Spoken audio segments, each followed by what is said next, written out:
Kaidah memahami sunnah penting sekali kita lakukan atau kita kuasai, karena kadang-kadang karena salah memahami dia akhirnya menolak kebenaran.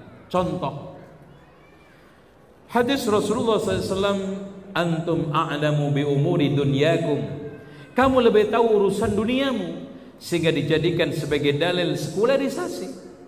Urusan dunia diserahkan sama kita, Rasul angkat tangan nggak mau tahu. Sehingga di sini perlu kita dudukkan, berarti orang ini salah paham. Bahkan hadis ini harus kita usut asbabul wurudnya, di mana Rasulullah SAW ketika datang di Madinah mendapati petani-petani kurma naik turun pohon kurma, kasihan. Sementara Rasulullah selama ini tinggal di daerah perdagangan, karena Mekah itu terkenal kota dagang. Makanya sampai Allah mengukirnya rihlatas syita'i was-shaif. Siapa? Siapa Pak? Li'ila fi Quraisyin, maksudnya ahlu Mekah. Li'ila fi Quraisyin ila fihim rihlatas syita'i was-shaif.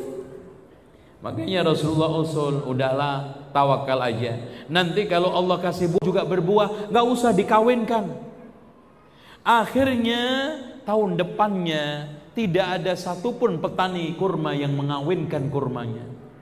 Alhasil akhirnya zero panen, sama sekali tidak menghasilkan, kecuali kurma-kurma yang bantat gabek yang tidak bisa digigit karena kering kecil-kecil, alias kurma kuntet. Datanglah beberapa sahabat ke Rasulullah, ya Rasulullah, ini wahyu atau ijtihad? Kalau wahyu nggak apa-apa, yakin Allah akan berikan ganti selain kurma, ya kan? Tapi kalau ini ijtihad, ya Rasulullah, kami lebih tahu daripada engkau dalam bidang pertanian. Akhirnya Rasulullah mengatakan apa? Antum a'lamu bi umuri dunyakum, kamu lebih tahu tentang masalah urusan mengelola kurma. Akhirnya mereka berekspresi sebagaimana dulunya, melakukan inovasi di dalam pertanian kurma, pengelolaan kurma. Itu dengan demikian hadirin sekalian, memahami satu hadis itu penting untuk menghasilkan pengamalan yang benar. Karena begini Pak, pemahaman yang salah akan menghasilkan aplikasi yang salah. Dan sebaliknya, pemahaman yang benar akan menghasilkan aplikasi yang benar. Kaidah memahami sunnah yang pertama antum perhatikan. Yang pertama mengutamakan pemahaman para sahabat. Nah di sini, dan sederhana banget Pak. Kenapa para sahabat itu kita jadikan sebagai panduan patokan? Karena Rasulullah mengatakan khairun nasi qarni. Sekarang saya tanya sama antum semua, mereka mendapatkan titel khairiyah terbaik, apakah karena Arabnya? Tidak. Apakah karena dekat rumahnya dengan Rasulullah? Enggak mungkin. Apakah karena sekarang dia memiliki pemahaman yang benar? Itulah yang sahih. Jadi hadirin sekalian, mereka dikatakan khairun nas bukan karena dekatnya dengan Rasulullah, tetangga Rasulullah, atau karena Arabnya. Mereka dikatakan khairun nas karena pemahamannya yang benar, akhirnya aplikasinya yang benar. Kenapa? Karena mereka belajar langsung kepada Rasulullah, tahu bagaimana Rasulullah menafsirkan ayat, bagaimana Rasulullah menjelaskan sunnahnya. Sehingga Abdullah bin Mas'ud mengatakan, jika kamu ingin menjadikan seorang itu sebagai suri tauladan, jadikanlah sahabat Rasulullah sebagai suri tauladan. Karena mereka ini orang yang paling baik hatinya, paling dalam ilmunya, dan paling sedikit penyimpangannya. Beda dengan kita Pak, bahasa Arabnya hanya sekedar bisa-bisaan, belajar pun masih grudal gradul. Udah dikatakan ahlu tafsir, repot. Sementara sahabat ini Pak, untuk berbahasa Arab aja nggak perlu belajar, karena memang bahasa alaminya.